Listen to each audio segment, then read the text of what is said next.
Bismillahirrahmanirrahim. Assalamualaikum warahmatullahi wabarakatuh. Selamat pagi semuanya. Ya, berjumpa dengan saya Ade. Pada video kali ini saya akan menjelaskan mengenai soal-soal pada matematika diskrit. Jadi di sini ada 5 soal. Kita langsung saja mulai dari soal yang pertama. Itu diketahui ada fx sama dengan 2x plus 3, lalu ada gx sama dengan 2x kuadrat plus 2. Nah, kita disuruh menghitung nih. Yang pertama kita menghitung fogx. Nah, di sini sudah saya jawab tadi, sudah saya bikin. Fogx sama dengan f dikalikan dengan gx. Ini kurang 1 ya, kurungnya harusnya ada lagi 1. Nah, yang dikerjakan terlebih dahulu itu yang di sebelah kanan, yang gx terlebih dahulu. Jadi f nya ini adalah 2. Nah, yang x nya ini diganti dengan yang gx. Gx adalah 2x kuadrat plus 3. Jadi 2x kuadrat plus 3, anggap aja ini pangkat 2 ya, soalnya ya tahu sendiri lah, ini pangkat 2, lalu ditambah 3 untuk di belakangnya. Nah, tinggal dikalikan nih. 2 dikalikan 2x kuadrat sama dengan 4x kuadrat.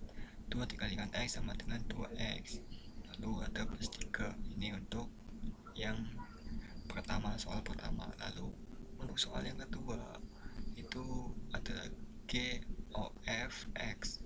GOFX sama dengan G dikalikan dengan fx, seperti aturan yang tadi ya. Jadi yang dikerjakan itu yang sebelah kanan terlebih dahulu. Jadi yang gx ini, x nya ini diganti dengan yang fx, 2x kuadrat plus x. Jadi 2, x nya diganti dengan fx, jadi menjadi 2 dikali 2x plus 3 pangkat 2 ditambah dengan x nya masih x, jadi diganti dengan fx, 2x plus 3. Nah, 2x plus 3 pangkat 2 itu sama dengan 4x pangkat 2 ditambah dengan 12x tambah 9. Ini yang di belakang tetap ikut ya. Lalu selanjutnya kita kalikan nih yang 2 dengan yang 4x kuadrat tadi. 2 dikali 4x kuadrat jadi 8x kuadrat. 2 dikali 12x jadi 24x. Kemudian 2 dikali 9 jadi 18. Nah, ini yang di belakang tetap ikut. Lalu kita kumpulkan yang x ini ada 24x dengan 2x menjadi ditambahkan jadi 26x. Lalu yang 18 tambah 3 menjadi 21. Yang ini yang di depan tetap 8x kuadrat. Ini untuk yang GOFX. Kemudian yang soal yang ketiga, FOG dalam kurung 3. Nah, karena sudah diketahui sebelumnya ya, yang ini ya, FOG x itu sama dengan 4x kuadrat plus 2x plus 3. Yang ini ya, yang udah dihitung tadi pas soal yang pertama. Jadi yang FOG 3 ini tinggal dimasukkan saja nih, angka 3 nya dimasukkan dalam x yang di sini, yang 4x ini x nya diganti dengan 3. Jadi 4 dikali 3 pangkat 2 ditambah 2 dikalikan 3 lagi tambah 3. Nah, 3 kali 2 kan 9. Maksudnya 3 pangkat 2 kan 9 dikali 4 jadi 36. 36 ditambah 2 kali 3 jadi 6 ditambah 3 ini kok jadi totalnya menjadi 45. Nah, lalu kemudian ada fungsi inverse dari fogx. Ini dimisalkan dulu. Misalkan fogx sama dengan 4x pangkat 2 ditambah 2x tambah 3 sama dengan y. Nah, ini kita ubah dulu biar ada di depan. Y nya jadi menjadi 4x pangkat 2 tambah 2x tambah 3 sama dengan y. Nah, ini bisa, ini yang ada x nya itu ditaruh di depan, jadi y nya tetap 3 dipindah ke kanan jadi min 3, 4x pangkat 2 dipindah ke kanan jadi karena pindah ruas menjadi min 4x pangkat 2 seperti itu. Lalu selanjutnya x ini 2 nya pindah ke bawah ya, 2 nya pindah ke bawah menjadi min 4x pangkat 2 min 3 plus y per 2. Nah, kita ubah lagi nih menjadi f oke x sama dengan min 4x pangkat 2 min 3 plus x per 2. Ini untuk hasilnya inverse dari f oke x. Nah, selanjutnya ada inverse f oke 2. Karena sudah diketahui sebelumnya, f oke x adalah min 4x pangkat 2 min 3 plus x per 2. Jadi yang ini x nya tinggal dimasukin nih, tinggal dimasukin dengan angka 2 menjadi 4 dikali 2 pangkat 2 dikurangi 3 tambah 2 per 2, jadi ketemu yang 4 pangkat 2 kuadrat kan 4, 2 kuadrat 4 dikalikan dengan 4 dikalikan dengan min 4 jadi min 16, min 3 plus 2 itu min 1, jadi min 16 min 1 per 2 jadi min 17 per 2. Oke, itu untuk soal yang pertama. Oke, kita lanjut.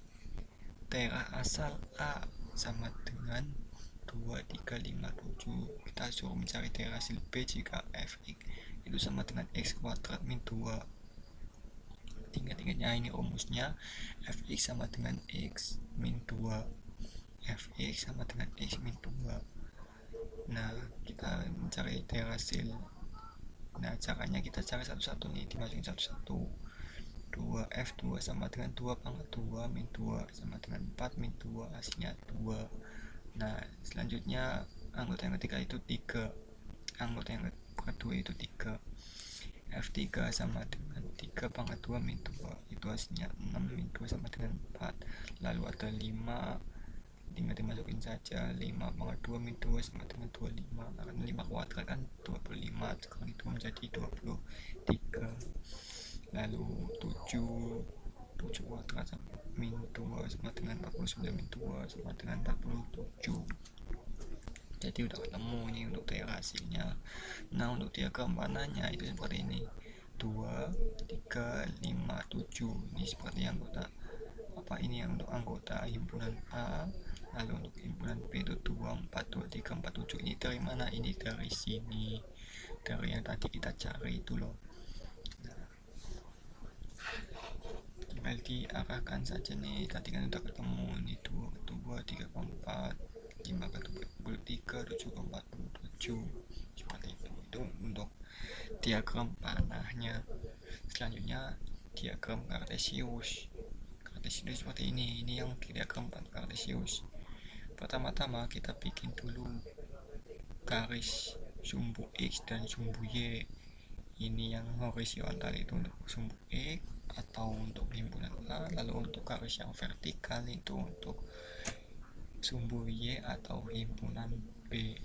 Nah, kita tinggal masuk ini angka-angkanya 2, 3, 5, 7. Ini sebenarnya harusnya ada 1, 2, 3 dan sebagainya sampai 7, tapi karena ini enggak muat untuk kelamaan, jadi saya tulis 2, 3, 5, 7.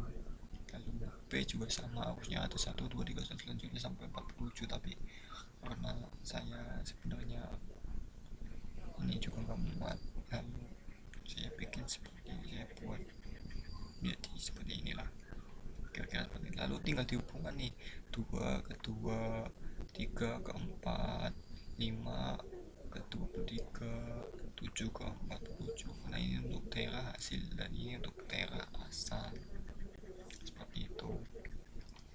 Lalu yang C itu adalah himpunan pasangan berurutan. Jadi di sini ada anggota himpunan pasangan berurutan yaitu 2 dengan 2, 3 dan 4, 5 dan 23, dan lalu 7 dengan 47. Itu untuk himpunan pasangan berurutan, seperti itu. Lalu selanjutnya ada tabel kebenaran. Di sini ada P, Q, R dan S. Nah, ini yang soalnya pertama kita disuruh mencari P dan Q, artinya konjungsi. Nah, untuk aturan konjungsi itu sendiri, itu dua-duanya harus benar, maka itu bisa dianggap benar. Selain itu maka salah. Nah, seperti ini. Yang baris pertama B dengan B, maka hasilnya B atau benar. Baris kedua S dengan B, maka hasilnya S. B dengan S, maka tetap hasilnya S. S dengan S, hasilnya S. Seperti itu. Selanjutnya P dan Q di dalam kurung P dan Q atau S. Nah, untuk atau ini disebut juga dengan disjungsi. Itu aturannya, jika dua-duanya salah maka nilainya salah. Seperti itu. Dua-duanya salah maka nilainya salah. B dengan B maka nilainya benar atau B. S dan B maka nilainya B. B dengan S maka nilainya juga B. Dan S dan S baru hasilnya salah. Seperti itu. Itu untuk mengingatnya ya, buat trik saya. Lalu yang selanjutnya adalah negasi atau kebalikan P dan Q atau S. Artinya ini itu kebalikan dari yang kolom sebelah kirinya. Kalau yang sebelah kirinya itu benar, maka dia nilainya salah. Kalau sebelah kirinya salah, maka dia nilainya benar. Intinya kebalikan dari yang dimaksud itulah. Di sini nilainya benar maka dia salah. Ini juga benar, jadi sini salah, ini benar, ini salah. Lalu ini nilainya salah, jadi di sini benar. Tinggal dibalik saja, seperti itu. Oke, selanjutnya ada di dalam kurung P dan Q diimplikasi di dalam kurung P atau R. Oke, P atau R sebelumnya di sini kan belum diketahui nih, jadi saya buat kolom lagi di sini, sebelahnya lagi. Nah, untuk atau itu seperti aturannya tadi, jika dua-duanya salah maka nilainya salah. Seperti itu. Jadi P dengan R, kan di sini dilihat tidak ada yang nilainya dua-duanya salah. Maksudnya kedua kolomnya itu salah. Jadi saya tulis ini benar semua, saya anggap ini benar semua. Nah, untuk yang P dan Q kita cocokkan saja antara kolom yang P dan Q dengan P atau R. Saya lupa sebelumnya belum saya jelaskan mengenai biimplikasi. Jadi untuk biimplikasi itu sendiri, jika keduanya benar atau jika keduanya salah maka itu bernilai benar. Jadi keduanya harus benar dan keduanya harus salah, itu baru jadi nilai benar. P dan Q benar dengan benar maka dia bernilai benar. Sini benar, ini selanjutnya salah, dan ini benar semua, jadi sini salah semua. Seperti itu. Kemudian soal yang terakhir,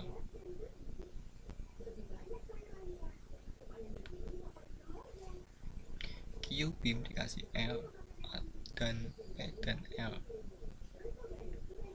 Q biimplikasi R sebelumnya saya sudah mencarinya sendiri di sini. Q biimplikasi dengan R, jadi kolom Q dengan kolom R. Tadi aturannya jika keduanya salah atau keduanya benar itu bernilai benar. Di sini keduanya salah dan keduanya benar, dari tengah, jadi di sini seperti ini. Kira-kira seperti ini. Emang seperti ini sih. Lalu ada P dan R. P dan R maka dua-duanya harus bernilai benar. Dan di sini tidak ada yang dua-duanya benar, maka saya tulis jawab salah semua. Nah, kita tinggal dimasukkan ini. Karena aturan dan ini harus benar semua. Dan di sini di antara dua kolom ini ada benar semua, jadi saya tulis salah semua. Seperti itu. Lalu kita lanjut ke soal yang selanjutnya. Di sini ditanyakan dari gambar tersebut anggota himpunan A. Anggota himpunan A ya, ini terlihat ada 3, 6, 7, 8, dan 9. 3, 6, 7, 8, 9 ini sudah saya cari sebelumnya. Lalu ada himpunan B, itu ada 2, 3, 4, 5, dan 8. 2, 3, 4, 5, dan 8. Nah, untuk yang anggota himpunan S ini di semua 1, 2, 3, 4, 5, 6, 7, 8, 9, 10, 11 di semuanya. Lalu selanjutnya adalah himpunan ditanya dengan himpunan bagian A, anggota himpunan bagian S. Jadi 3, 6, 7, 8, 9, 3, 6, 7, 8, 9 anggota himpunan dari himpunan S 1, 2, 3 sampai 11.